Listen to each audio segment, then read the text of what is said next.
A'udzubillahi minasyaitonirrajim. Bismillahirrahmanirrahim. Innal hamdalillah la haula wala quwwata illa billah. Wassalatu wassalamu rasulillah wa ala alihi washabbihi wa mawala. Asyhadu an la ilaha illallah wahdahu la syarikalah wa asyhadu anna Muhammadan abduhu wa rasulullah nabiyya ba'd. Salam yang terbaik, salam para malaikat kepada para calon penghuni surga. Assalamualaikum warahmatullahi wabarakatuh. Alhamdulillah, saya Erick Yusuf, saya mengucapkan selamat menunaikan ibadah puasa ya, apalagi di 10 hari terakhir ini, selamat menikmati kenikmatan i'tikafnya ya, yang insya Allah semoga kita semuanya juga mendapatkan malam Lailatul Qadar ya. Dan yang saya hormati sahabat saya ini Bapak Nanang Abdul Haq ya, yang sudah lama juga tidak bertemu, tidak berjumpa ya. Semoga sehat selalu, semoga sukses dan selalu dijaga ya oleh Allah dari segala sesuatu pada bencana dan mara bahaya. Nah, saya ingin sedikit sharing tentang amalan-amalan apa yang disukai oleh Allah ya, terutama kalau kita lihat di bulan Ramadan. Pernah satu hari sahabat bertanya kepada Rasulullah SAW, apa kira-kira amalan yang Allah paling sukai ya, yang Allah paling cintai di bulan Ramadan? Beliau SAW menjawab, al-hal wal murtahal. Apakah itu wahai Rasulullah? Sahabat, itu adalah bagaimana kita membaca Al-Quran ya, kemudian mengakhirkan dengan menghatamkannya, dan kemudian mengulang lagi dari awal, menghatamkannya lagi, mengulangnya terus berulang-ulang menghatamkan Al-Quran. Karena bulan Ramadan adalah bulan diturunkannya Al-Quran. Karenanya Allah ingin kita semuanya terus berulang-ulang membaca Al-Quran ya, memahaminya, menghayatinya, dan insya Allah mengimplementasikan ya di dalam kehidupan kita. Nah, kemudian beberapa hal yang Allah sukai itu adalah apa-apa yang kita lakukan secara istiqomah, secara terus menerus ya, kebaikan yang kita lakukan secara terus menerus. Karena ahabul amali ilallah itu adwamuha wa inqal. Jadi sebetulnya amalan yang paling dicintai oleh Allah itu adalah amalan yang kita lakukan secara terus menerus walaupun sedikit ya. Karenanya kalau kita ada keistiqomahan ya, justru itulah sebuah kekuatan yang sebagaimana Rasulullah SAW mengatakan pada kita semuanya, air yang menetes yang kita anggap lemah gitu ya, tetapi dengan kekuatan istiqomah yang menetes terus menerus ya, dia akan bisa melubangi batu yang sangat keras.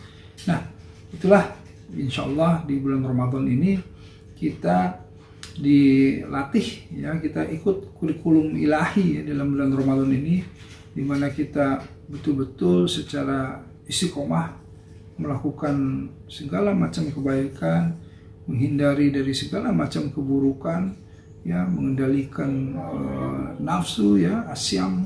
Kita mencoba mengendalikan segala sesuatunya, dan ketika kita melakukan ini karena iman dan wahtisaban, insya Allah inilah yang membuat dosa-dosa kita bisa diampuni. Sebagaimana disebutkan, man shoma ala ramadhana imanan wahtisaban ghufira lahu ma taqaddama min dzambi. Ini barang siapa yang kemudian berpuasa di bulan Ramadan karena iman, karena keyakinannya ya, keimanannya karena Allah, dan wahtisaban yang artinya memang hanya ingin melakukan karena taat kepada Allah ya, melakukan ketaatan dalam menjalankan perintah Allah. Jadi betul-betul hanya ingin berharap balasan dari Allah. Insya Allah mereka ini akan mendapatkan ampunan ya, dihapuskan dari dosa-dosa yang telah lalu. Nah, insya Allah kalau kita melihat bagaimana bulan Ramadan ini, tentu jangan sampai kita menjadi orang-orang yang merugi, orang-orang yang tidak mendapatkan ampunan di bulan Ramadan. Nah, di 10 hari terakhir ini Rasulullah SAW pun mengajarkan kita satu doa, ya, doa yang betul-betul indah, ya. Allahumma innaka afuwun tuhibbul afwa fa'fu anni, ya, atau Allahumma afuwun karim tuhibbul afwa fa'fu anni ya karim. Ini menarik sekali, indah sekali karena mengandung arti yang sangat dalam. Allahumma innaka afuwun, Allah yang mempunyai yang namanya pemaafan, ya, yang mencintai pemaafan atau orang-orang yang meminta maaf, ya. Jadi Allahumma afuwun, Allah itu sesungguhnya yang mempunyai pemaafan. Tuhibul afwa, Allah yang mencintai orang-orang yang memohon permaafan. Allah juga mencintai pemaafan. Karenanya maafkan aku, ampuni kami, gitu.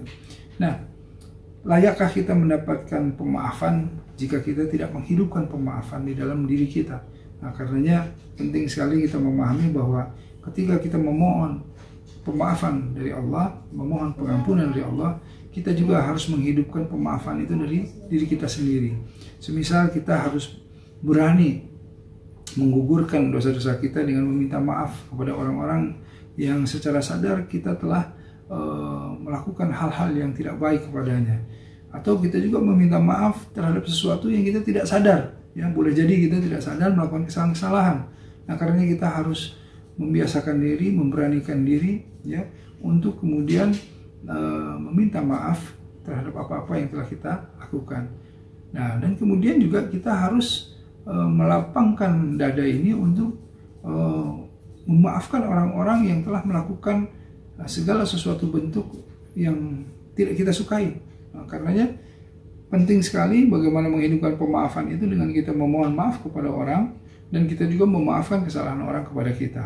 Nah, jika ini kita lakukan, inilah yang membuat insya Allah kita termasuk orang-orang yang layak mendapatkan ampunan dari Allah, ya. Nah, sebagaimana kalau Allah tegaskan bahwa Allah mempersiapkan, ya, jannah seluas langit dan bumi, ya, arduha samawati wal ard uiddat lil muttaqin, untuk orang-orang yang bertakwa, kata Allah, gitu. Nah, siapa orang yang bertakwa? Alladzina yunfikuna fi sarai wa dharai wal kadhiminal qais wa afina 'anil nas. Jadi orang-orang yang menginfakkan hartanya atau menyalurkan hartanya ketika lapang dan sempit, ya, dalam kondisi lapang dan sempit. Nah, yang saya ingin garis bawahi adalah wal kadhiminal qais, orang-orang yang menahan kekesalannya atau menahan amarahnya. Nah, ini menarik sekali karena kalau kita kaji kata-kata al-kadhim itu adalah menelan. Jadi orang-orang yang menelan. Kenapa menelan amarahnya atau menelan kekesalannya? Karena sebagai ilustrasi kalau kita memakan permen, gitu, ya, kalau permen kita kunyah, dia akan meninggalkan sisa di gigi kita, ya, di mulut kita. Tetapi kalau kita telan itu tidak ada sisanya. Jadi kalau ada orang yang melakukan sesuatu kepada kita, kesalahan dan lain-lain, kita mestilah kemudian menelan itu semuanya agar supaya tidak ada sisanya, tidak ada dendam yang tersisa di dalam hati kita. Dan Allah mencintai wa'afina 'anil nas, orang-orang yang kemudian saling memberikan maaf, ya, dan Allah menyukai orang-orang yang berbuat kebaikan, yuhibbul muhsinin. Nah, inilah bentuk ketika amal-amalan yang dicintai oleh Allah, apalagi amal-amalan ini kita lakukan di bulan Ramadan, di bulan yang suci, di bulan yang insya Allah semoga kita semuanya masuk ke dalam puasa ulat, ya, bukan seperti puasa ular. Apa bedanya? Jika ular berpuasa, dia juga kemudian melakukan perubahan. Apa yang berubah dari ular ketika dia sudah berpuasa?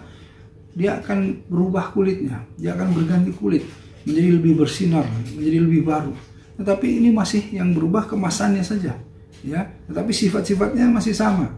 Sementara ulat, ya, dia berubah dari ulat menuju ke pompong dan menuju kupu-kupu yang indah. Nah, itulah yang kita inginkan. Kita puasa seperti ulat. Akhlak kita itu berubah dari yang tidak baik menjadi yang baik, atau jadi yang tadinya baik menjadi yang lebih baik lagi. Akhlak yang indah seperti kupu-kupu yang indah. Ya, tidak seperti ular yang hanya berganti kemasannya saja. Jadi lebaran, bajunya baru, sepatunya baru, semuanya baru, tetapi sifat-sifatnya masih sama. Ya, sebagaimana sifat-sifat ular yang penuh muslihat. Auzubillahi min dzalik. Semoga kita itu bisa masuk ke dalam fitrah ya, kembali menjadi orang-orang yang diampuni oleh Allah, orang-orang yang meraih kemenangan sebagaimana kita pahami minal aidin wal faizin ya. Kita kembali ke fitrah dan meraih kemenangan. Nah, alhamdulillah, karenanya dalam kesempatan ini juga saya ingin mengucapkan janallahu wa iyyakum taqabbalallahu minna wa minkum ya, minal aidin wal faizin, mohon maaf lahir dan batin. Alhamdulillah, itu saja yang bisa saya sampaikan. Mohon maaf, kesalahan datang dari saya, kebenaran hanya datang dari Allah. Tidak ada yang lebih baik dari yang berbicara ataupun yang mendengarkan, karena yang lebih baik di sisi Allah adalah yang mengamalkannya. Saya Erik Yusuf. Assalamualaikum warahmatullahi wabarakatuh.